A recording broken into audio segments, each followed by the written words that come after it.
How's it going, guys? It's Karud, and in this video I want to talk about 5 things that I learned from driving a Dodge Challenger ScatPack.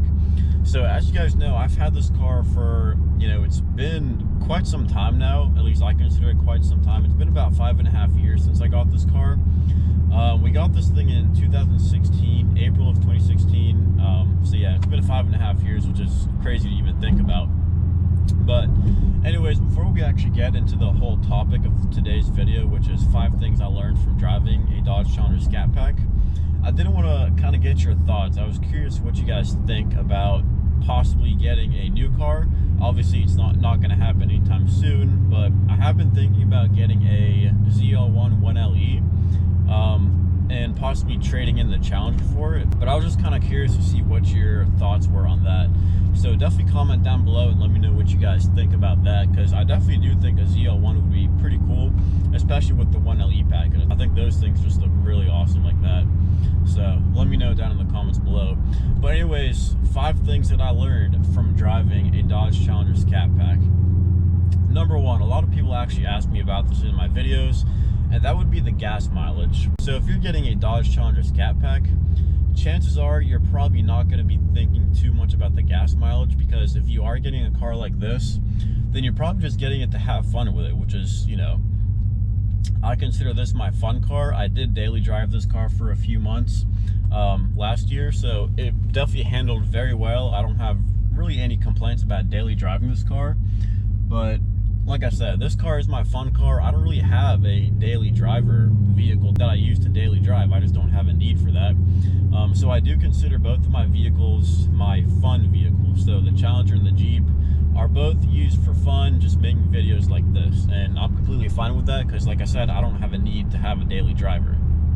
So, like I said, with the gas mileage, the whole fuel economy thing, to me, fuel economy in a car like this does not matter really at all, because if you're getting a car like this, you're probably getting it just to have fun with, take it to the track, take it on rallies, on car cruises maybe. So I'm assuming most people that have a car like this basically just have it to have fun with it and to do stuff like this.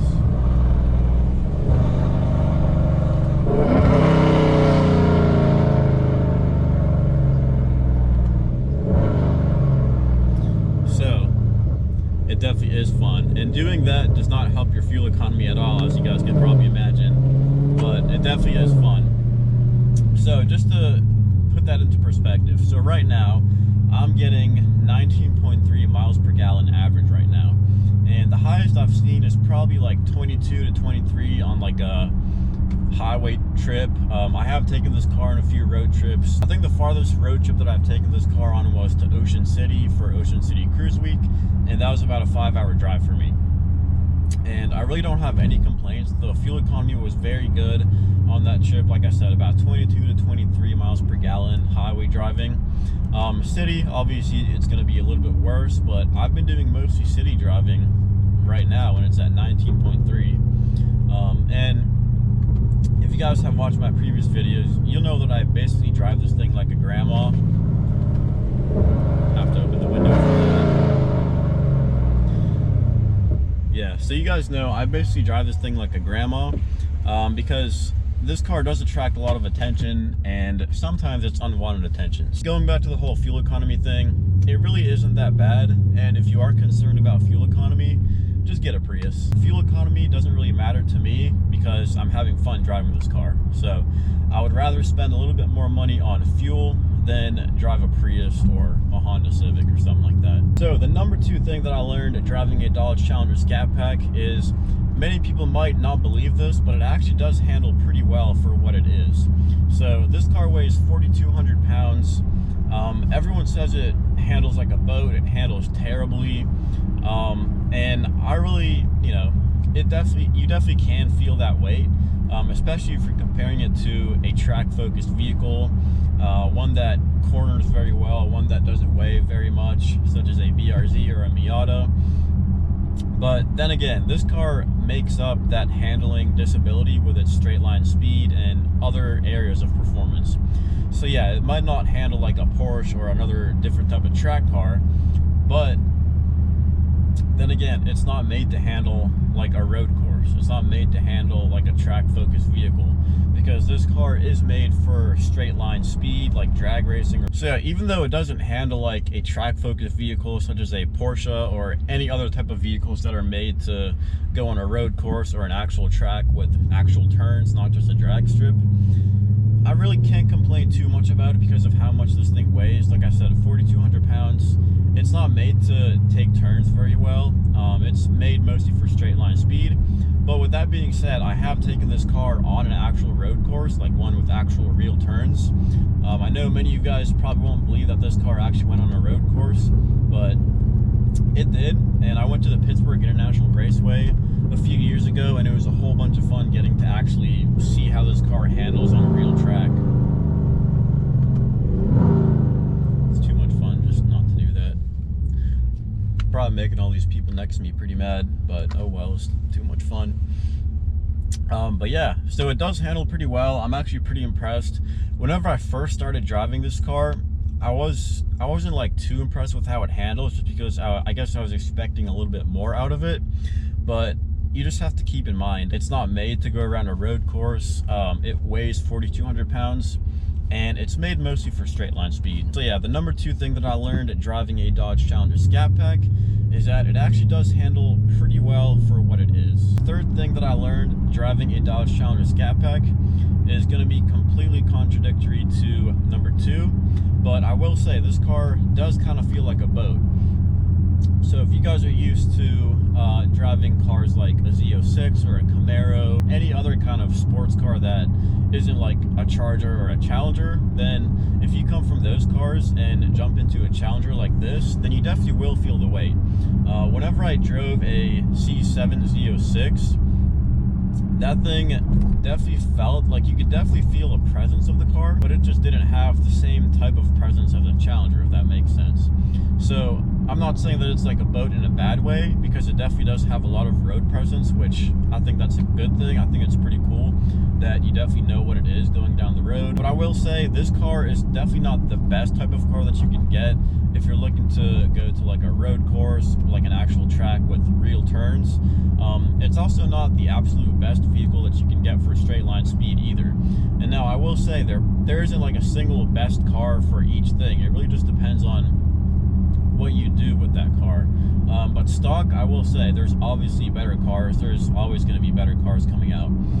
So with that being said, comparing this car to vehicles like a Z06 or a Camaro, you definitely will feel the size of this car. And whenever I get into my friends' cars, like whenever I got into my friend's S3, Audi S3, and then I came into this car felt a lot more spacious.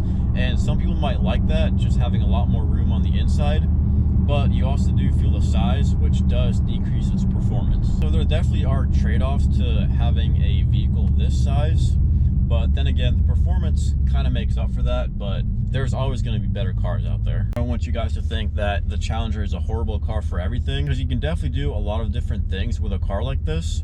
But there's always going to be a better platform to build. Even if you think you have the best, there's always going to be someone better. Now, the number 4 thing that I learned at driving a Dodge Challenger ScatPack is that this thing attracts quite a bit of attention. Now, I will say, sometimes it is unwanted attention, like from the police, but as long as you're not doing anything crazy in public, then you really shouldn't have any trouble. If you do attract attention from the police and you're not doing anything wrong, then they're most likely just interested in the car. And you also do get attention from other people who are always trying to race you, or people who think they have a faster car and all that kind of fun stuff. Like just the other day, I had somebody in like a V6 Mustang like rev at me or something funny like that. Then a week before that, I had like somebody in a Honda Civic rev at me. So it's funny things like that happen when you drive a car like this. All I do whenever I run into something like that is just laugh, because I'm not gonna sit there and like rev this car back at them. I don't want to embarrass anybody, you know? Even if there's people like not in a sports car or not police officers, there's always going to be people looking at cars like this, because, you know, people are definitely interested in cars like this. A lot of people are interested in sports cars, even if they don't have a sports car. You're always going to get people telling you to do burnouts or like sending it or whatever. So yeah, not really a big thing right there, but number 4 was this car does attract a lot of attention. Number 5 is you can't drive this car everywhere, even if it's like a public road. There's some roads that just have so many potholes or speed bumps that are just so high, you just can't drive this car on those roads. Now, of course, there's people who don't really care about their cars that will drive this car everywhere. Maybe they just don't care about scraping it up or stuff like that. But if you're like me and you actually care about keeping your car nice, then there are going to be certain areas where you just don't want to drive this car just because it's maybe like a gravel road, or maybe it's too muddy, or you know there's going to be speed bumps there or crazy potholes. So there's always stuff like that you have to keep in mind when driving a car like this. I will say it's also pretty easy to make people mad, because sometimes if you're going over a speed bump and you're going really slow, somebody behind you might like not care that there's a speed bump, and they're going to be mad that you're actually slowing down for a speed bump and doing what you're supposed to do. Or if there's a pothole and you're slowing down for it because you don't want to pop a tire or mess up anything in your suspension, and there's somebody behind you who either have to listen to that first. You know, there could be somebody behind you that just doesn't care about their cars, and they're going to hit the pothole going as fast as they want. So yeah, it's pretty easy to make people mad in this car, especially like I said, if you do care about this car and you're not going to hit potholes going crazy fast, or you're not going to like jump over speed bumps. There's always going to be people that get mad. Maybe they're just in a rush, or they're just impatient, or they don't understand why you have to drive so slow over speed bumps or potholes. So yeah, I mean, whenever something like that happens, I kind of just laugh because it's funny, I guess, if that makes sense. You guys probably know what I'm talking about. But yeah, that's one of the reasons why I'm really glad I have my Jeep Cherokee XJ, because if there's a place that I know that I don't want to drive the Challenger, like a place with a bunch of potholes or a bunch of bumpy roads or speed bumps, I just drive the Jeep and it's perfect. Then it also comes down to the size of the Jeep. Like, that's one of the reasons why it's so good for off-roading, is because it is pretty compact. It weighs like 3,400 pounds, which makes it perfect for off-roading. And it also makes it perfect for maneuvering tight spots. And then it also has really good ground clearance, so that makes it very good for going over potholes and speed bumps and stuff like that.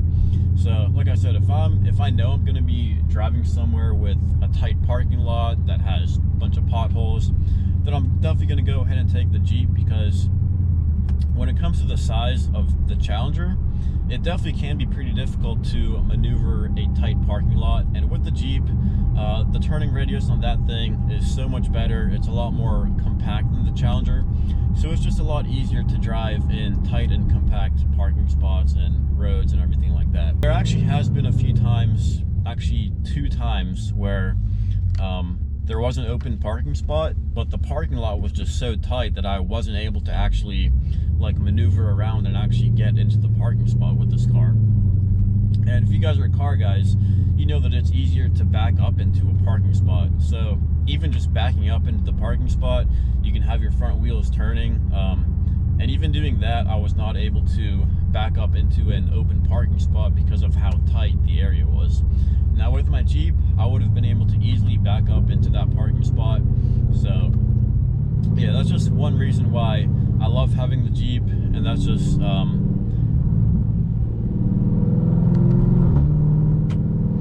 so yeah, that's just one reason that I like having the Jeep, is because if you know you're going to be going into a spot like that that's very tight or has potholes or anything like that, you can take the Jeep and have no problems at all. And then that's also one other thing about the size of this car, is that a big car like this, you are going to have trouble with fitting into tight spaces, like I said, and then also blind spots as well. They really aren't too bad once you get used to the blind spots, but they definitely are there. There has been, I can probably say, like one time where there was a car in my blind spot and I started to merge, and I saw the car right at the last second, luckily, so nothing happened. But you really do have to be careful with the blind spots in this car. It's not too bad on the driver's side because you can just look back and easily see your blind spot, but on the passenger side, you do have this tiny window in the back right there, but on the passenger side it's completely blocked off by the headrest on the passenger seat, so you really can't see your blind spot very well on the passenger side. I did have somebody comment on one of my previous videos and say you can just clear the blind spot with horsepower, which definitely is true unless you're in traffic and you can't speed up in order to actually clear your blind spot. So if there's somebody in front of you, obviously you're not going to be able to speed up very well to actually clear the blind spot that is there.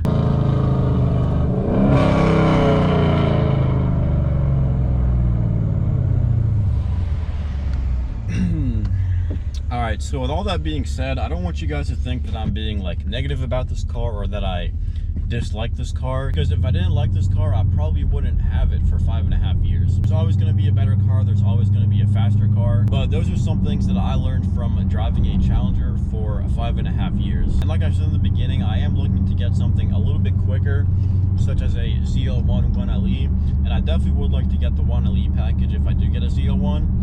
Just because I love the way it looks. Yeah, it's not that I don't like the Challenger, it's just that I am also looking for something with a little bit more power and something quicker. So I don't know if I'd keep the Challenger and get the ZL1, or if I should trade the Challenger in. Yeah, like I said, I'm definitely curious to hear your opinions on that, so definitely drop those down in the comments below. And one thing that definitely never gets old about this car, especially if it's modified, but that's the exhaust. The stock exhaust in this car wasn't terribly loud.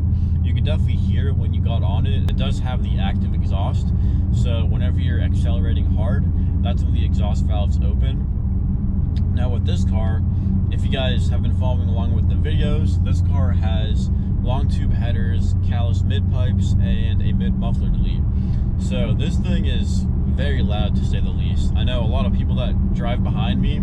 One of my friends said that it's the loudest car that he's ever heard, which is pretty crazy to think about. So yeah, that's definitely one thing that never gets old about this car, and probably one of my favorite parts about this car, to be honest, is just the way it sounds. All right guys, so that's 5 things that I learned from driving a Dodge Challenger ScatPack for 5.5 years. I hope you guys enjoyed that video, and if you have anything to add, definitely drop that down in the comments below.